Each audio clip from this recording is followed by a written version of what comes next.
Bisa saja malam minggu, bisa hari Hmm. libur, bisa Iya, jam 12 malam. iya, iya, iya. Nah, kalau mindset kita sih Iya. dari situlah tuh udah nggak kebendung lagi tuh, Ah, kerja naik naik naik iya. naik naik naik, naik, Ah, terus nggak bisa kebendung lagi iya, udah. iya, iya. Berdasarkan Undang-Undang 23 ada urusan wajib Hmm. non pelayanan. Jadi urusan itu wajib.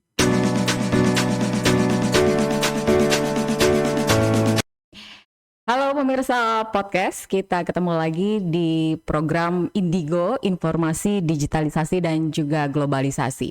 Dan kali ini saya kedatangan bintang tamu atau narasumber yang memiliki karisma luar biasa. Siapa yang tidak mengenal beliau? Kumisnya tipis, inilah yang membuat auranya selalu terpancar.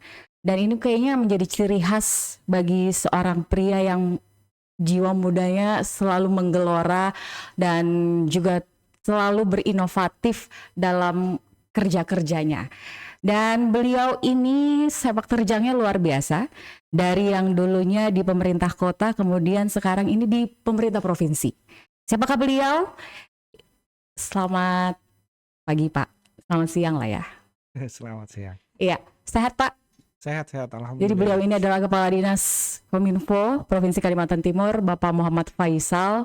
Dan hari ini kita akan berbincang-bincang Pak ya tentang target Kaltim bebas blank spot di 2024. Tapi sebelum sampai ke sana, pembahasan lebih dalam lagi, kita harus mengenal dulu sosok beliau ini, ya kan? Tadi sempat saya katakan bahwasanya sepak terjang Pak Faisal ini dari yang di pemerintah kota kemudian langsung ke provinsi ya kan Pak ya. Ini perjalanannya luar biasa Pak. Tapi sebelum sampai ke situ kita pengen tahu dulu Pak, kalau misalkan hari libur apa yang Bapak lakukan Pak? Ya, tetaplah Ngurusin kerja. cucu nggak Pak? Kalau saya tetaplah ya, Tetap ya? udah kebiasaan Mm-mm. ya tetap kerja dulu nomor satu. Mhm. Jadi weekend kah, libur kah, Mm-mm. tetap pekerjaan dulu. Tetap pekerjaan dulu. Dan di keluarga sudah cukup biasa dengan itu. Mm-mm. Setelah itu baru ya bisa ada waktu untuk bersama keluarga. Oh gitu, jadi tetap ya Pak ya, tetap pekerjaan nomor satu, kalau ada waktu luang sama keluarga gitu ya Pak ya. Tapi nggak bicara tentang blank spot juga dengan keluarga enggak? Kadang-kadang diskusi itu juga Oh ya. kalau yang hal kecil ya kita ajak ya. Mm-mm. Karena nggak tahu ya, mungkin kodratnya sejak dari staf. Mm-mm. Saya juga di bagian humas, Betul, kemudian protokol, pariwisata, ya semua tempat yang memang ya 24 jam memang hitungannya kerja gitu. kerja. Jadi kerja, kerja, kerja gitu Pak ya. Justru apalagi kita di humas atau di kominfo, case-case atau kasus-kasus itu kan tidak mesti juga hari kerja. Mm-mm. Bisa saja malam minggu, bisa hari Mm. libur, bisa Iya, jam 12 malam. iya, iya, iya. Nah, kalau mindset kita hanya kerja Senin sampai Jumat, Mhm. pasti weekend nggak akan kurus tuh kasus-kasus. Iya. Padahal kan di kehumasan, di komunikasi, Mm. termasuk informatika, Mm. ketika kita diamkan dia bisa jadi isu nanti.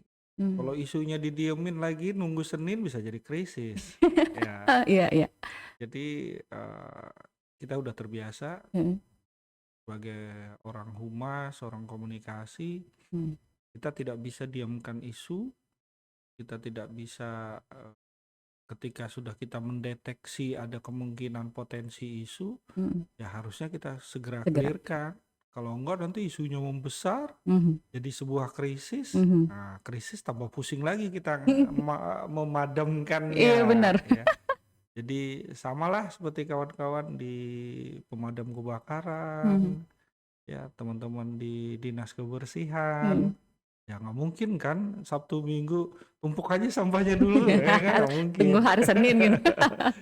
Ya itu yang saya biasakan dengan keluarga. Oh, Akhirnya ya jadi terbiasa. jadi terbiasa. Oke. Jadi ini mudah-mudahan saya tidak salah ya Pak ya. Mengawali karir Bapak ini dulunya menjadi staf di Dinas Kesehatan ya Pak? Ya Ah, oke. basic saya dua. Aha, Basically saya setelah selesai kuliah lah ya, selesai masa pendidikan, oke. saya punya basic sebagai Ya sekarang namanya, kalau dulu namanya asisten apoteker, kalau Mhm. sekarang namanya TTK ya, tenaga teknis kefarmasian. Mmm. Ya, dan saya masih menjadi ketua Mhm. Persatuan Ahli Farmasi Indonesia Provinsi Kalimantan Sampai dengan sekarang ya? sampai sekarang. Oke. Udah 2 periode saya pegang, Heeh 3 tahun depan. heeh. Kemudian yang kedua public relation, karena saya Mmm. S1, S2 komunikasi Mhm. dan jadi profesi, Mmm. sehingga orang farmasi dan public relation, 2 profesi saya nggak Mmm. bisa saya buang. Mmm. Dimanapun saya berada Mhm. sampai kapanpun itulah profesi. Betul. Iya iya. Ya, Oke. jadi ya tetap ngayomi teman-teman di apotik, tetap Mhm. ngurusin obat ya, Mhm. tetap harus belajar tentang kefarmasian. Kalau Mhm. enggak sulit nanti saya Jadi bicara. kedua bidang ini sudah dikuasai sama Papa Isal ya? Nguasai banget enggak, tapi Mhm. basically Iya. dan update-update yang Mhm. terbaru saya Mmm. selalu mengikuti. Karena Oke. ya mau nggak mau, karena saya masih aktif. Mhm. Terus dari dinas kesehatan kemudian? Kemudian ya sejarah itu panjang juga ya, gimana ceritanya ya? Iya ya, nanti nggak cukup kayaknya waktunya 1 jam.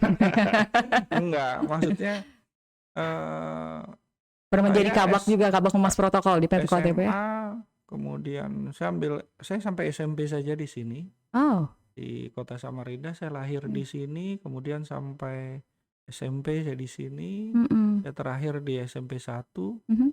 dan saya ketua OSIS, Mhm. dan Pak Wakil Gubernur Pak Hadi Mhm. anggota saya. Cuma beda nasib. Kita memang nggak bisa melawan takdir itu ya, Pak? Takdir nggak bisa dilawan. Iya. Saya satu angkatan sama beliau, Mhm. sama Ibu Yana, sama Ibu Pak Andi di Kadis Sosial, Kadis Oke. Pertanian tuh kami satu angkatan. Mhm. Jadi kalau bicara sama Pak Hadi kita ya nunduk, tapi kalau di luar maaf saya ketua OSIS. Ya Oke. saya sampai SMP saja, kemudian Heeh. SMA saya di Banjarmasin saya ambil Oh. farmasi, Heeh. kemudian D3 saya di Solo saya juga ambil farmasi. Mhm. Saya satu-satunya anak Kalimantan, Mhm. angkatan pertama, dan satu-satunya anak Kalimantan yang selesai farmasi waktu itu, waktu Mmm. saat itu ya. Iya. Sekarang udah banyak banget. Heeh heeh. Tapi karena D3 Mmm. saya balik sini. Nah itu masalahnya sejarah berjalan. Setelah balik sini ya kebelet kawin deh ya, udah Oh. kebelet kawin, Mhm. mau ngelanjutin ke apoteker, Mhm. duh mikir nih bawa Mhm. anak, bawa Mhm. istri, udah mulai goyang-goyang nih. Mhm. Akhirnya bekerja di eh, Puskesmas Segiri, saya Mhm. di Dinas Kesehatan Mhm. 4-5 tahun. Oke. Akhirnya udahlah nggak usah lagi deh ambil apoteker, Heeh. karena nggak sanggup ninggalin istri anak, atau Heeh. kalau mau dibawa dua-duanya nggak cukup gajinya, pusing juga. Ya ambil kuliah lah Heeh. komunikasi. Oke. Kemudian ambil lagi S2. Mhm. Nah, akhirnya ketika sarjana Mhm. di Balai Kota di Mhm. Pemkot, Mhm. saya ajukan, Pak saya sarjana komunikasi, Mhm. apakah ada tempat di saya di sini? Mhm. Wah Mhm. langsung dengan senang hati diterima, karena Mhm. memang saat itu hanya 1-2 orang komunikasi di Balai Kota. Jadi Oh, oke. termasuk tenaga langka. Akhirnya saya Iya. langsung bisa pindah, Mhm. karena Mhm. sebelumnya kan udah pegawai negeri, Mhm. tinggal pindah. Iya. Nah dari situ saya ketemu apa ya, kalau cerita biografi itu saya sebut starting point saya lah. Oke. Setelah masuk di Humas, Heeh. kemudian karena basically saya komunikasi, Iya. dari situlah tuh udah nggak kebendung lagi tuh, Heeh. kerja naik Iya. Heeh. terus nggak bisa kebendung lagi Iya udah. iya iya iya. Ya ya nggak tahu lah, mungkin suratan takdir. Saya Betul. juga bekerja keras, garis tangan ada ya Iya kan, iya. walaupun ada 3 garis katanya, garis Iya. tangan, Heeh. garis apa lagi. Ada garis tangan, ada campur tangan, ada Heeh. buah tangan. Oh, iya. Oke oke. Ya ngerintis, kemudian di Subbak Protokol, kemudian Mhm. Kabak Humas, ya udah Iya. terus Heeh. sampai saya jadi Mhm. kepala dinas. Iya. Tahun 2000 saya masuk Balai Kota, Mhm. 2012 saya kepala dinas pariwisata. 12 tahun saya rintis, Mhm. dan itu melalui perjuangan yang berdarah-darah juga, Mhm. dan perjuangan yang kalau dibilang cepet ya super cepat emang gitu. Betul, Tapi kan ya kerja saya totally betul. nggak ada Sabtu Minggu, Ya. sampai sekarang saya nggak pernah cuti. Oke. Mungkin saya satu-satunya pegawai kali yang nggak pernah Ya nggak cuti. pernah ngambil cuti tuh, Pak? Pernah cuti naik Ah, haji ah, sama ah. umroh. Itu nggak Cuti bisa saya ditinggal ya, Pak? nggak pernah saya Iya. ambil cuti, saya udah Heeh, hampir 30 tahun saya heeh, kerja. Ya karena ya emang kerja aja, kapan aja saya dipanggil, kapan saja ada waktu. heeh, Apalagi ketika masih staf di humas, protokol, kabak humas, lagi makan malam minggu pun ketika dipanggil saya harus tinggal betul. ya. Kita selalu mengikuti jadwal pimpinan di Humas Protokol. Dan walaupun tidak terjadwal Ah, dipanggil pun ya saya tinggal. Anak oke. istri saya udah biasa, Mhm. bahkan di mobil saya udah komplit tuh ada laptop. Akhirnya sampai sekarang saya terbiasa. Jadi rumah berjalan mobilnya, Pak? Iya, Heeh, iya. ada printer, ada kalau dulu kan oh ya harus bawa. Kalau Heeh, sekarang kan udah pakai satu HP aja cukup. iya. Tapi saya tetap bawa laptop kemana aja, udah kebiasaan Mhm, dari dulu. mhm. Jadi tadi Ya sebelum itulah saya ke sini tuh hidup. ada salam, Pak, dari pegawai-pegawai Humas Protokol.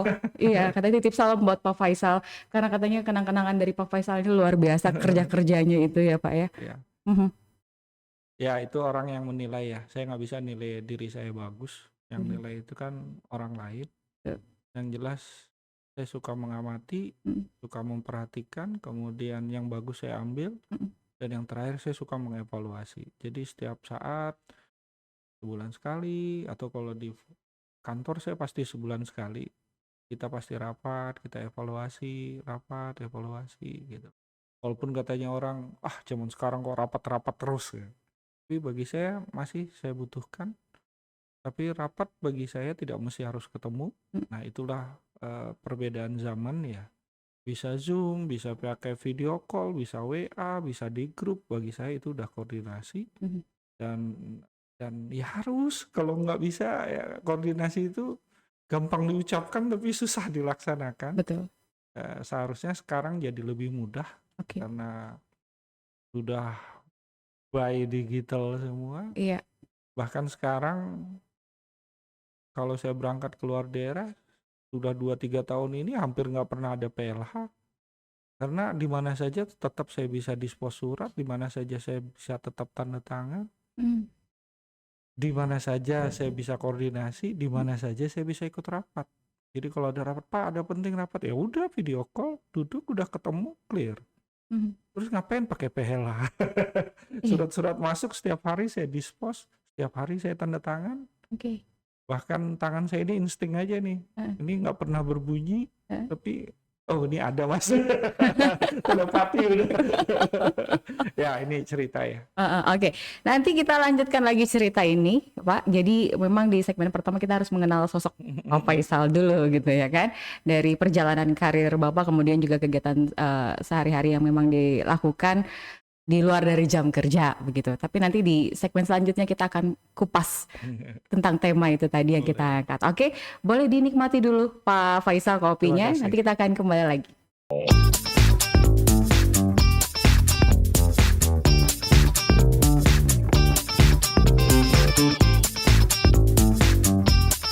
Ya, kita kembali lagi ngobrol-ngobrol di sini di program Indigo Informasi, Digitalisasi dan juga Globalisasi Pak Faisal. Tadi sudah disantap kopinya, Pak? Enak. Enak ya, Pak ya? Ya Penyuka kopi memang, Pak? enggak. Oh, enggak. Ya tapi saya pengamat, Mhm. penikmat enggak sih kopi, Heeh. nggak tahu ya, belum dapat. Saya lebih penikmat coklat sebenarnya. Oh, penikmat coklat. Katanya kalau makan coklat banyak tuh bisa buat energi bekerja lebih daripada kopi katanya. Oh gitu. Tapi kalau orang yang pencinta kopi beda lagi ya Pak ya? Beda lagi Iya. Jadi ngomongnya. masing-masing memang punya perspektif gitu. Ya oke. Tadi sudah sampai di perjalanan karir Bapak di pemerintah Kota Samarinda ya Pak ya? Ya. Luar biasa. Dan kemudian akhirnya sampai menjadi Kepala Dinas Kominfo Oke. Provinsi. Oke, itu di tahun 2021, 20. 20 lah 20. ya. Enggak ya. 2020. 2020. 3 tahun sudah menjalani Kepala Dinas Kominfo di provinsi. Aha. Tantangannya ada sih nggak? Ada Hmm, tantangan tersendiri buat Bapak untuk di provinsi karena memang ini pasti, wilayah pasti, lebih pasti. luas jangkauannya. Yang jelas sih daya jangkau ya, Mhm, daya jangkau, eh, keluasan bidang kerja. mhm, Kalau lain-lainnya di kota lebih asik sebenarnya, mmm, karena kita bisa langsung persentuhan dengan pelayanan masyarakat.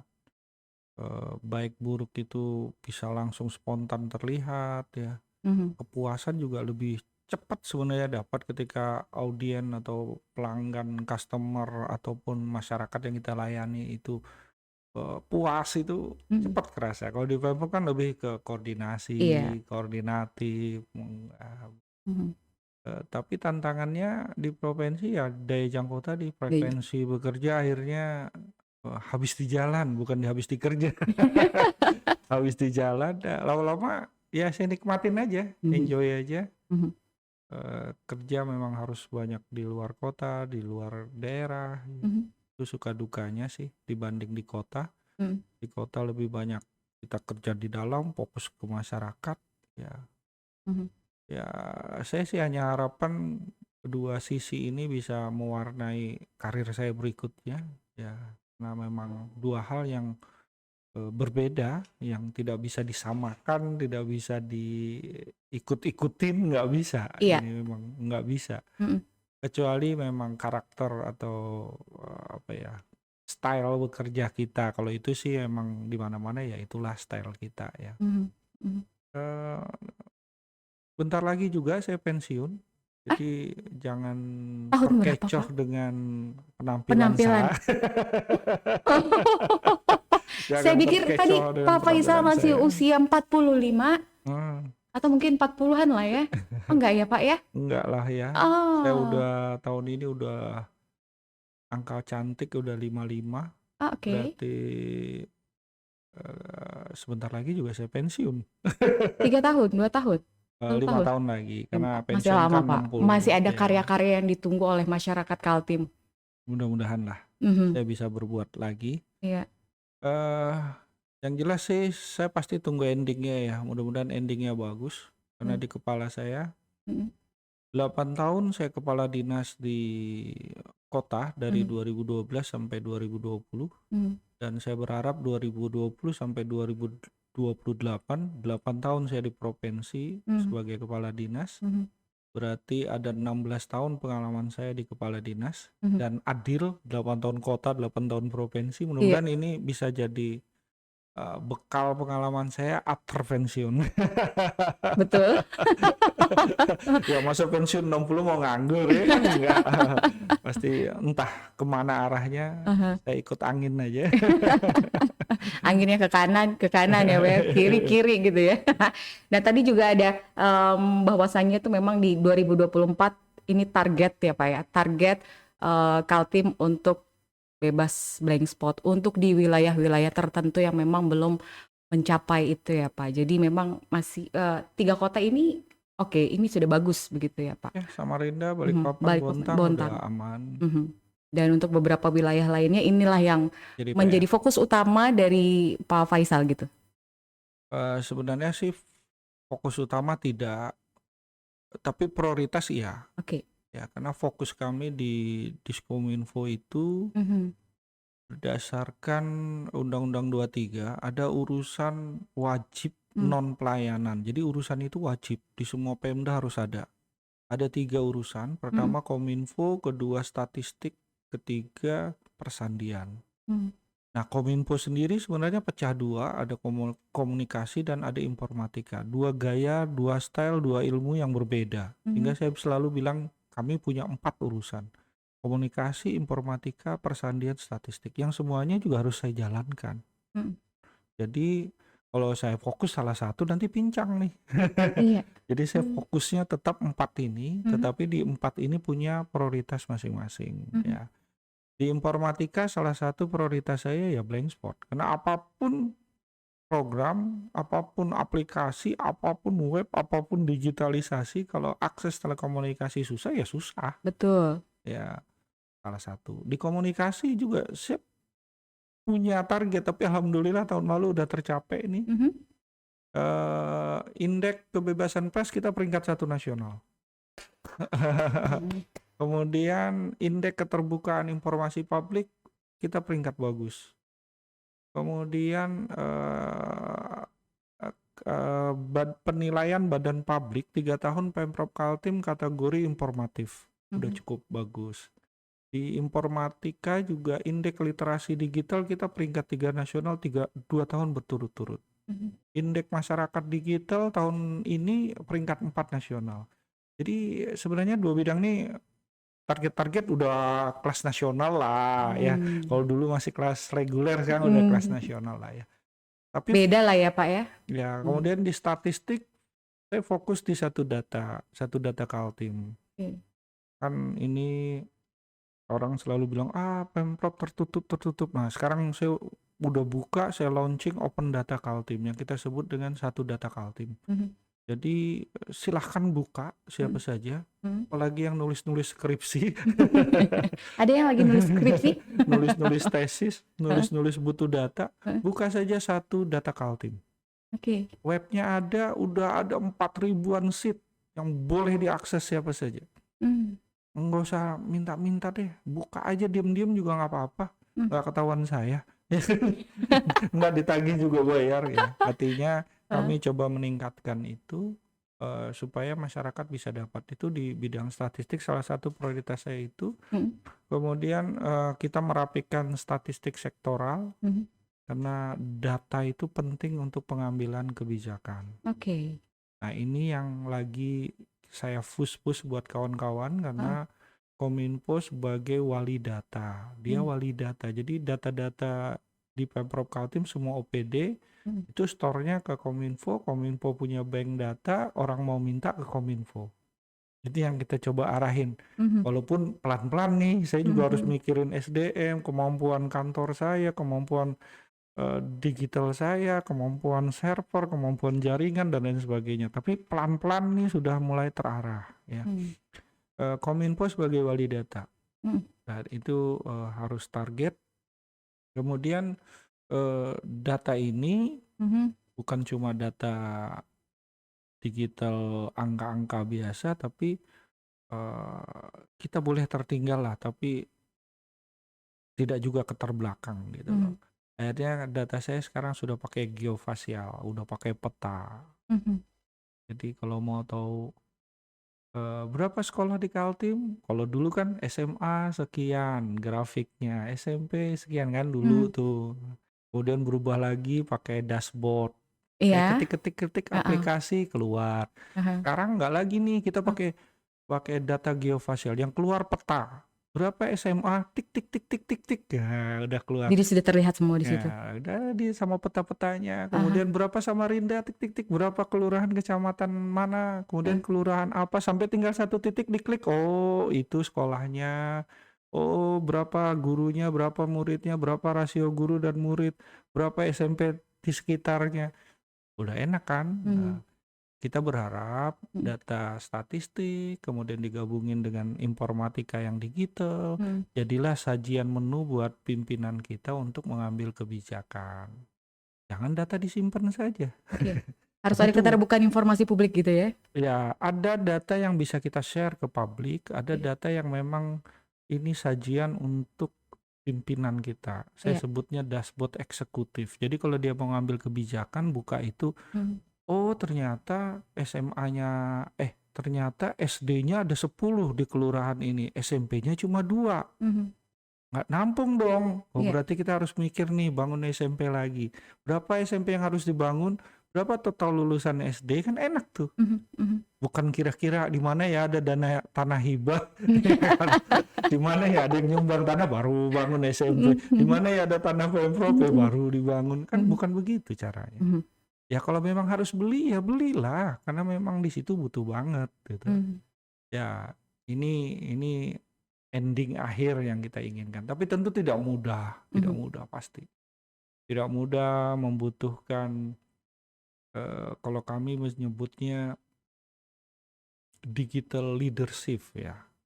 Kita butuh kepemimpinan yang memang digital. Kalau bos kita nggak mau ya susah.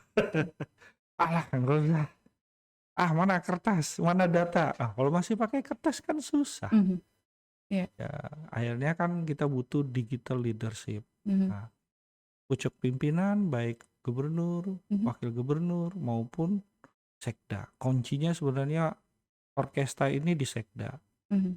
Makanya kami di Askomsi ya, Dinas Kominfo ini ada asosiasi namanya Askomsi. Mhm. Kebetulan 2023 saya ketua se-Indonesia. Oke. Kita udah bersepakat bahwa sekda lah kuncinya. Jadi kita bikinlah pemilihan sekda-sekda yang punya digital leadership terbaik.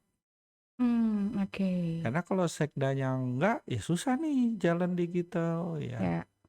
Digital leadership penting. Nah, begitu juga di Pemprov Kaltim saya menganggap itu penting. Aha. Apalagi sekarang Ibu Sekda muda, ya saya katakan muda karena lebih muda dari saya ya. Dan emang muda ya Iya. kan. Pasti digital leadershipnya udah bagus. Mhm. Nah, kami kemarin seluruh kepala OPD Oke. saya sekolahin nih walaupun cuma 3 hari. Kita ajarin digital. Kita ajarin mindset digital ya. Mhm. Jadi bukan cuma digital leadership tapi juga mindset digital. Setelah itu papan bawahnya kita ajarin lagi. Terus di tingkat operator, di tingkat amal saya ajar lagi. Tahun ini saya habisin 1-2 miliar hanya untuk peningkatan SDM digital. Gitu. Di Pemprov Kaltim bukan Kominfo saja. Mhm. Kominfo, Seluruh ya? iya seluruhnya. Cukup banyak, mungkin kawan-kawan KOPD cukup merasakan ini. Mhm. Betapa banyak kegiatan di Kominfo tahun ini. Mhm. Nah ini memang saya gulirkan karena setelah saya pikir SPBE apa ya, sistem pemerintahan berbasis elektronik atau pemerintahan yang digital itu bukan diukur dari canggihnya peralatan atau canggihnya aplikasi atau canggihnya apapun, bukan. Tapi lebih kepada mindset digital dari orang-orangnya. Kalau orang-orangnya nggak punya mindset digital ya laptop ganti terus, HP ganti, padahal itu cuma alat, Betul. ya kan? Padahal itu cuma alat saja. Kalau dia tidak bisa manfaatkan hanya untuk gaya-gayaan, ada iPhone Terbaru yang keluar, yang lama 15 dijual, beli lagi yang baru keluar. akhirnya dia kerja harganya udah jatuh separuh nih. Kayaknya kerja setahun hanya ngumpulin beli handphone aja. Padahal manfaatnya apa? Hanya untuk telepon, WA, medsos. Padahal di dalamnya banyak lagi manfaat yang tidak dieksplor. Ya itu akhirnya kita berpikir bahwa mindset yang penting. Nah tahun depan saya masuk lagi ke literasi digital masyarakat. Karena ya termasuk hari ini nih, bagaimana kita mengajak masyarakat memahami digital dan memanfaatkan digital. Sampai di situ nanti kita memberikan pemahaman literasi digital kepada masyarakat di segmen selanjutnya, Pak Faisal. Boleh ya Pak ya? Boleh dong. Kita istirahat dulu Pak Faisal, boleh dinikmati, ini ada hidangan kentang buat Pak Faisal. Silahkan nanti dinikmati, kita harus istirahat dan kita akan kembali lagi pemirsa.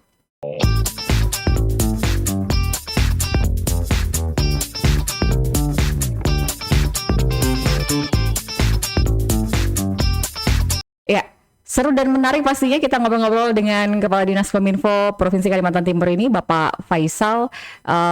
Jadi memang banyak sekali hal-hal yang tentunya bisa memberikan pengetahuan yang sangat luas, apalagi bagaimana kita bisa memanfaatkan teknologi di era digitalisasi saat ini, Pak Faisal ya. Dan tadi kan sempat Bapak bilang tuh kalau mungkin setelah ini akan melakukan literasi digital kepada masyarakat. Jadi sasarannya ini untuk masyarakat. Dan mungkin yang pertama dulu di wilayah mana Pak kira-kira Pak? Literasi digital sebenarnya kita udah jalan 3-4 tahun ini udah jalan. Sebenarnya jalan. Cuma rencana saya tahun depan yang agak masif ya. Begini, akhirnya saya berpikir bahwa apapun digital pemerintahan yang digital, apapun bentuk pelayanan yang digital yang dibuat oleh pemerintah, ketika masyarakatnya nggak ngerti, nggak paham, nggak ada gunanya juga. Iya kan? Udah dibikinin aplikasi antrian online. Orang lo sambil mandi di rumah ngantri dulu, begitu selesai dandan jalan udah sampai sana tinggal masuk. Tapi kan seberapa sih yang menggunakan itu? Yang benar-benar melek gitu ya, Pak, melek teknologi gitu. Ya, artinya masyarakat kita secara umum walaupun Oke. indeks kita bagus, tapi Hmm. secara umum dia belum familiar dengan digitalnya pemerintah. Hmm. Lebih banyak ke digitalnya secara umum ya. Mhm. Kalau M-Banking udah nggak usah ditanya. Iya. Kris Samarinda Kaltim udah keren dah, nggak usah Hmm. ditanya itu. Hmm. Sudah bagus sekali lah tingkat pemahaman kita. Tapi Hmm. kepelayanan yang dihadirkan oleh pemerintah kan banyak yang tidak Hmm. tahu. Sehingga tahun depan saya ingin memulainya Hmm. ke yang apa ya, yang terdekat dengan kami dulu. Mhm. Itu yang bahasa konkord, nanti Bapak KKN. Enggak, saya bilang. Saya ingin yang terdekat dengan saya itu tahu duluan. Mhm. Maksudnya yang terdekat itu unsur korpri, unsur PNS, Mhm. unsur tenaga. Masa PNS aja kalau ditanya websitenya aja nggak tahu? Ya kan? Masih ada yang nggak tahu juga ya, Pak ya? Lah, mudah-mudahan nggak ada yang kalau ditanya emailnya apa ketinggalan di rumah jawabnya. Ya enggak lah ya. Tapi kan tahu nggak ada pelayanan perizinan yang sudah bisa online cukup klik. Aha. Oh, bukan bidang saya kantornya pekerja di sini. Kan nggak boleh jawab begitu. Kita loh aparat gitu loh. Jadi Iya. saya ingin mulai yang terdekat dengan saya dulu, Mhm. kemudian yang mendampingi mereka, Mhm. Dharma Wanita, PKK. Ya kan, Mhm. jangan-jangan Ibu Dharma Wanita juga nggak ngerti. Betul. Padahal dia istrinya Mhm. saya, Mhm. istrinya pejabat, Mhm. istrinya orang PNS, Mhm. ditanya nggak ngerti. Mhm. Kan memalukan gitu loh.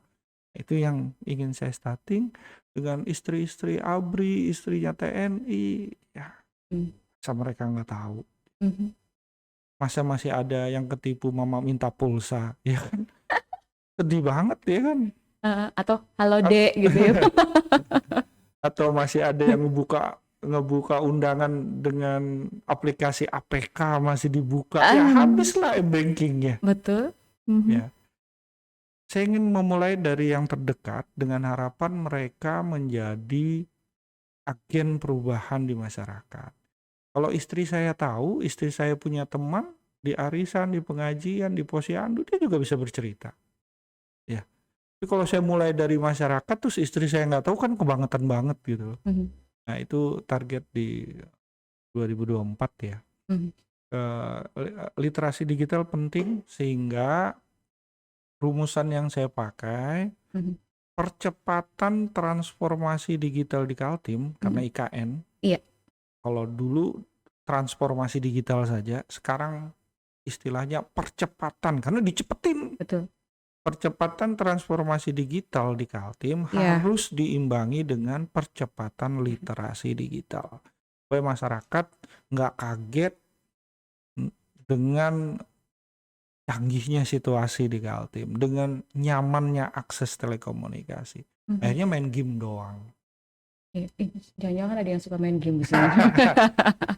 Apalagi nanti di seputaran IKN, kawan-kawan Mhm. saudara-saudara kita di PPU, Iya. Pasir, sebagian Kukar, sebagian Kubar, yang pasti menikmatin akses mudah, akses nyaman digital, mereka hanya jadi korban digital. Ya kan, sedih. Secara umum di Indonesia data, saya lupa ya, tadi tanyanya tentang blank spot ya. Iya. Nah, ya nantilah cerita Indonesianya, tapi kita kembali ke Kaltim. Blank spot, kota masih aman ya, kota masih aman, Samarinda, Bontang, Balikpapan. Kemudian 7 kabupaten ini yang masih ada sedikit masalah, kawan-kawan Mahulu, Kubar, Iya. Kutim, yang luas wilayahnya juga Berau, ya itu yang agak masalah. Masih 25-30% lah yang masih bermasalah dengan akses telekomunikasi. Tapi itulah targetnya Pak Jokowi kan 2024 nih, clear blank spot. Tapi menterinya udah kena nih. Ya. Kena blank spot ya, Pak? Akhirnya aparat meriksa, akhirnya beberapa beberapa tower terbengkalai, semua menunggu proses berjalan. Wah, ini pasti membuat mundur target nih, ya. Mhm.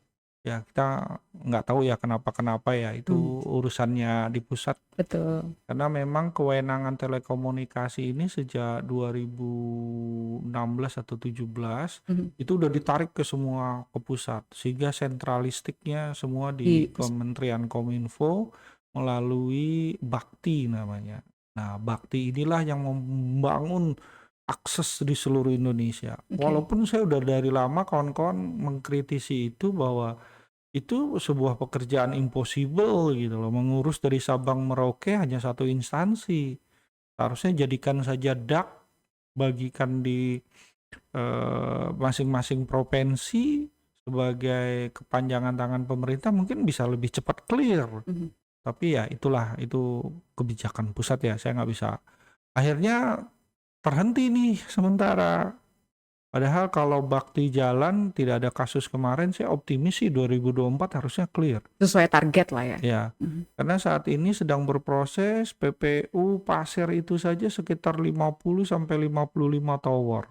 Di Mahulu udah ada 10 toweran, di Kubar itu 20-an, di Berau juga 20-an. Kalau ini jalan berproses normal, kemudian BTS-nya dipasang, rasanya sih aman lah Kaltim. Tapi kan ini jadi mangkrak semua. Ya ini musibah ya. Nggak tahu musibah karena apa ya, itu saya nggak bisa bicara. Mhm. Biarin proses hukum yang berjalan. Mhm. Pasti akan bergeser nih target itu. Tapi saya optimis di seputar IKN akan bagus lah ya. Karena memang ini dampak dari IKN, sehingga PPU, Pasir, dan sebagian Kukar dan sebagian Kubar ini saya yakin teratasi lah 2024. Ya. Jadi masyarakat di sana juga bisa menikmati fasilitas yang diberikan gitu ya Pak ya. Bukan fasilitas sih, saya menganggap ini hak ya. Oke. Karena telekomunikasi ini udah jadi sebuah kebutuhan wajib ya. Sudah infrastruktur dia. Oke. Bukan cuma jalan, gedung, dan bangunan saja.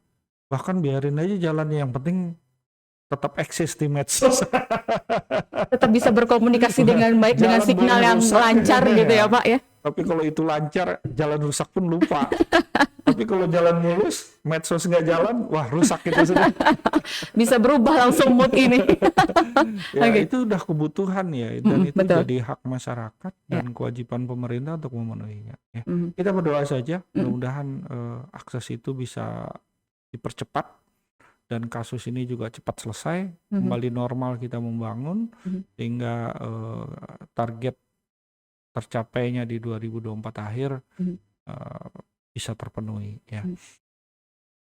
Pemerintah Provinsi Kaltim juga tidak tinggal diam ya, karena pemerintah pusat masuk dengan tower-towernya melalui Bakti, sehingga saya mengambil langkah akses internet ini melalui fiber optik ya, Iya. melalui kabel. Mhm. Jadi ada dua akses memang internet itu, ada yang lewat udara wireless, ada yang Mhm. lewat Kabel. kabel. Nah, saya mengambilnya lewat kabel karena jalan yang paling cepat, murah, meriah, Mhm. tapi lumayan gitu ya. Tapi hasilnya jauh lebih stabil daripada lewat Udara. udara sebenarnya. Karena kan dia stabil lewat kabel. Mhm. Walaupun banyak tantangannya, narik kabel nggak mudah-mudah. Iya. Nah, tahun 2022 saya mulai, Bapak Gubernur perintah 2021, Mhm. 2022 saya mulai dengan 40 desa. Mhm. Akhirnya kita buka akses di 40 desa yang tidak ada akses internet. Oke. Udah jalan tahun 2022, Mhm. 2023 ini saya jalan dengan 55 desa. Berarti 45 sudah 95 desa 2 tahun ini, dan tahun depan saya jalankan lagi dengan 50 desa, berarti 135 desa dalam 3 tahun. Ya, kita tarikan kabel FO, akses masuk ke desa, kemudian di desa kita kasih bandwidth 50 megaband, Mhm. selama 1 tahun Pemprov yang bayarin, free untuk kantor desa, puskesmas, dan lain sebagainya ya, untuk Mhm. layanan pemerintah. Nah, masyarakat kan juga diuntungkan ketika fiber optiknya ditarik, masyarakat kan tinggal minta berlangganan nih, Ya. narik masing-masing ke rumah mereka, Mhm. bayar seperti kita di kota 100.000, 200.000, ya kan ya Mhm. silahkanlah masing-masing sesuai kemampuannya. Oke. Ya, kita mengajak masyarakat mandiri, kemudian kita udah bantu akses besarnya. Mhm. Nah, mudah-mudahan ini bisa dimanfaatkan. Oke. Ya. Jadi itu merupakan salah satu harapan Pak Faisal juga ya selaku Kepala Dinas Kominfo Kalimantan Timur untuk bisa menggunakan segala teknologi dan juga kewajiban dari pemerintah terhadap masyarakat Kalimantan Timur gitu ya Pak ya. Mudah-mudahan ini bisa sesuai dengan target walaupun mungkin ada hal-hal yang di luar prediksi kita gitu ya Pak ya, tapi di provinsi atau kabupaten kota tetap memberikan yang terbaik, memberikan pelayanan yang terbaik terhadap masyarakat Kalimantan Timur gitu ya Pak. Tugas kami kan itu ya. Mhm. Tugasnya aparat pemerintah dapat gaji bulanan, tugas Dapat kami insentif. tugasnya melayani masyarakat. Oke, baik. Ya. Terima kasih Pak Faisal sudah berbagi informasi. Mudah-mudahan nanti kita bisa ketemu lagi ya Pak ya. Ya, Ya, Insya Allah. ya. Mau lagi Pak diundang sini Pak? Ayo saja. Iya. Tergantung pimpinan aja. Tergantung pimpinan. Oke, pasti Pak. Soalnya kalau nggak diundang lagi, wah kacau di belakangan. Oke, terima kasih Pak Faisal. Sehat selalu ya Pak ya. Kita tunggu gebrakan-gebrakan selanjutnya dari Pak Faisal untuk masyarakat Kalimantan Timur. Terima kasih Bapak, sehat selalu dan kita ketemu lagi ya pemirsa nanti di episode-episode selanjutnya dengan bintang tamu yang luar biasa yang selalu memberikan informasi-informasi bermanfaat untuk kita semua, edukasi dan juga sangat menginspirasi. Saya Sinarti, sampai jumpa.